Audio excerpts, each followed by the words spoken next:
Tere! Mina olen Kristjan Prii ja tänases videos ma näitan teile, kuidas üles ehitada lõket. Kõigepealt, kui üldse lõket üles ehitama hakata, tuleb leida selle jaoks üks sobiv koht ja praegusel juhul me oleme siis valinud niisuguse madala ja ära kuivanud jõesängi.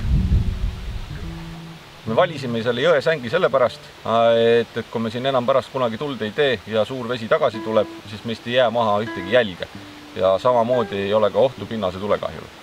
Selleks, et lõkke hästi põlema läheb, on meil vaja tagada 3 komponenti: õhk, küte ja kuumus. Ja selle jaoks, et kõiki neid 3 asja tagada, on vaja ehitada kõigepealt platvorm. Nii.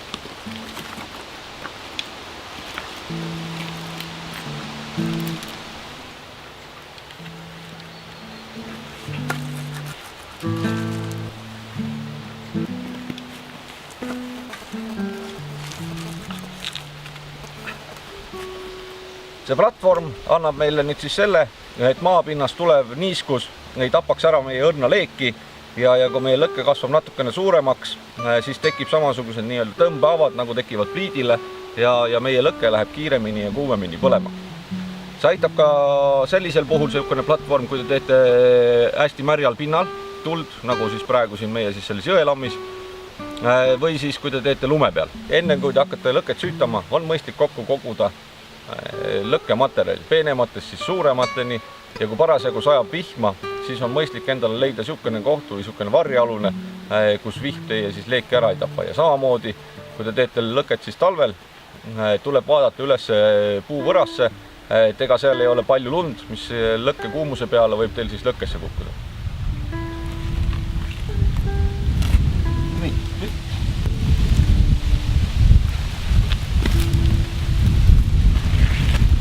Milline siis võiks olla siis sobiv algne süütamaterjal või süütamismaterjal?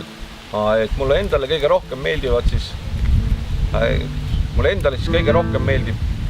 kõige peenem kuuseoks, mida üldse leida on. Ja kui ta on ilusasti suure kuuse alt võetud, siis ta võib ka väga vihmase ilmaga leida kuivalt ja ta läheb hästi põlema. Nii, aga kuna see kimp on natukene suur, siis teeme selle esimese hooga natukene väiksemaks ja paneme korra kõrvale. Kui need peenikesed kuuseoksad on nüüd süttinud, siis oleks järgmine samm oleks siis peale panna sellised pliiatsi jämedused ja jämedamad ja siis lisades sinna järjest puid juurde, lõket suuremaks kasvatades. Üks etapp või üks samm, mida tavaliselt ma teen ennem, kui ma selle peenikese kuuseoksa hunniku põlema panen, ma murran ta pooleks. Saavutades siis sellega niisuguse huvitava kombo, kus kõik peenikesed on siin all ja kui need põlema lähevad, siis on juba siin tagumine ots on juba enamus suuremalt jaolt, on juba pliiatsi jämedused ja mul on siis nagu nii-öelda 2 ühes lahendus. Seda samasugust kubu siia sisse saab panna vahele kasetohtu ja muid kergesti süttivad vahendeid, et te saate selle kimbu tagant nööriga kinni siduda endaga kogu aeg kaasas tassida. Ja eriti siis, kui on nagu talvine aeg ja on näiteks oht, et teil on vaja, näiteks oht on, et kukute jääst läbi või on teil vaja mingil põhjusel hästi kiiresti tuld süüdata. Paar niisugust kimpu võiks endale ka hädavarja juurde jätta või onni juurde, õhtul valmis teha ja kui öösel teil lõkke ära kustub mingil põhjusel, siis teil on kohe käepärast olemas kiire vahend, millega siis seda uuesti süüdata. Tule süütamisvahendid on palju. Täna kasutame ühte lihtsamat, ehk siis tulemasinat. See kimbus hoidmine annab meile ka seda, et kui osad oksad on natukene niisked ja märjad, ei taha nii hästi põlema minna, et siis me saame seda keerata ja kontrollida seda kohta või siis suunata tuld sinna, kuhu teda siis rohkem vaja on.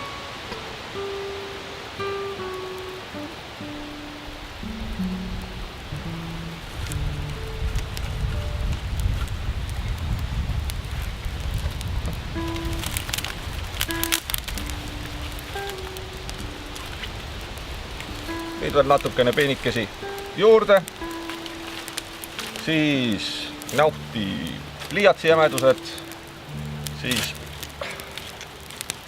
markeri jämedused ja juba lähevad peale korralikud puud.